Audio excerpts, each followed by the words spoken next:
ॿ टे साल अॻु जी ॻाल्हि आहे त आउं ऑफिस में वेठो हुयुसि त हिकिड़ो उस्तादु गुस्से में आयो ऐं ऑफिस जी चेयर ते वेही रहियो। ऑफिस जी चेयर ते वेही चई, ॿार साईं पढ़नि ई कोन था, ॿारनि जो हाल ई कोन्हे को, मां वॾी महिनत थो कयां त बि को बि ॿारु पढ़ण लाइ तयारु कोन्हे को, मां त ॿारनि मां तंग थी पियो आहियां। मूं हुनखे सम्झाइण जी कोशिशि कई पर हुन न सम्झियो। ॿ ॾींहं गुज़रिया त उहो साॻियो ई उस्तादु वरी आयो, वरी कंहिं उस्ताद सां अटकी पियो। साईं उस्तादनि खे त जॉब करणी नथी अचे, कंहिंखे नौकिरी करणी नथी अचे, कंहिंखे पढ़ाइण जो तरीक़ो नथो अचे। त मूंखे हैरत थी, छो जो मां हुन जॻह ते न हुयुसि त हुन जूं ॻाल्हियूं ॿुधी ईअं पियो लॻे त शायदि बसि हिन खे रुॻो टोक करण जी, गिला करण जी, तनक़ीद करण जी आदत आहे, यानी कंहिंजो नुक़्स ऐं ऐब ॻोल्हण जी। ॿ टे ॾींहं गुज़रिया त हुन हिकिड़े छोकिरे खे मुंहिंजे साम्हूं आंदो ऐं छोकिरे खे मुंहिंजे साम्हूं पियो चए त तूं त भला निभागो आहे, तूं त पढ़े ई कोन थो, चंडो आहे सफ़ा, केतिरनि ॾींहंनि खां सबक़ु थो चवां, सर हिन खे त बि जेको आहे नथो पढ़े, हिनखे तव्हां ई हिदायत कयोसि। त मूंखे थोरो हैरत थी, छो जो हुनखे साम्हूं ई शागिर्द खे उहो इंसल्ट करे रहियो हुयो। त मूं उस्ताद खे चयो, सर तव्हां छॾियो हिनखे, तव्हां सां कचहरी था कयूं। मूं हुन छोकिरे खे चयो तव्हां क्लास में वञो।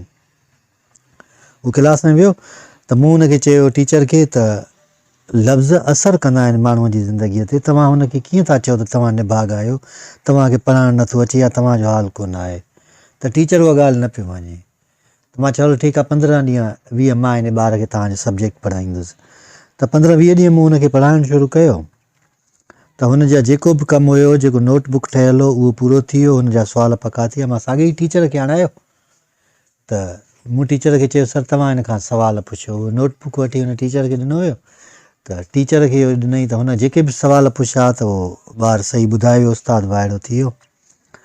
त मञे न पियो हिन ॻाल्हि खे, चई न साईं न, लफ़्ज़ असरु न आहिनि कंदा, तव्हां अलाए छा जेको आहे हिनखे कयो आहे।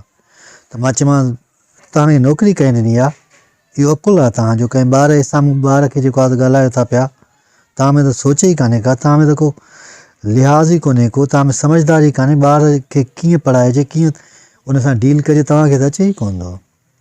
मुंहिंजो लहजो ईअं सख़्तु हुयो त हुन टीचर जो मुंहुं ॻाढ़ो थी वियो, ॾिठुमि त हू गुस्से सां लाल थींदो पियो वञे।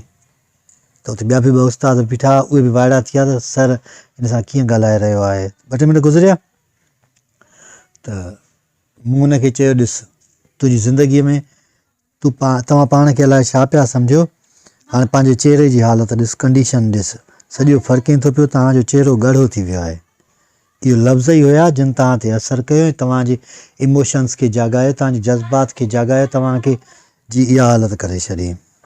जॾहिं बि असां कंहिंजे लाइ का बि तनक़ीद कंदा आहियूं या टोक कंदा आहियूं या जजमेंटल थी वेंदा आहियूं त हमेशह इहो ई नतीजो निकिरंदो आहे, या त हू सुधरी वेंदो आहे या वधीक ख़राबु थी वेंदो आहे।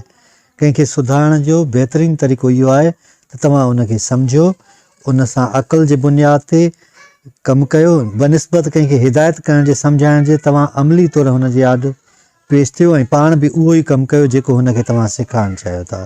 तव्हां जेकॾहिं पाण तव्हां पढ़ो था त तव्हांजा ॿार बि पढ़ंदा, जेकॾहिं तव्हां पाण सुठा कमु कयो था त तव्हांजा ॿार बि सुठा कम ई कंदा ऐं उहे अॻिते हली कामयाबु थींदा। इहो ई ज़िंदगी जो फ़लसफ़ो आहे। अलाह साईं असां सभिनी खे सिधो रस्तो ॾेखारे ऐं सिधे रस्ते ते हलण जी तौफ़ीक़ अता फ़रमाए।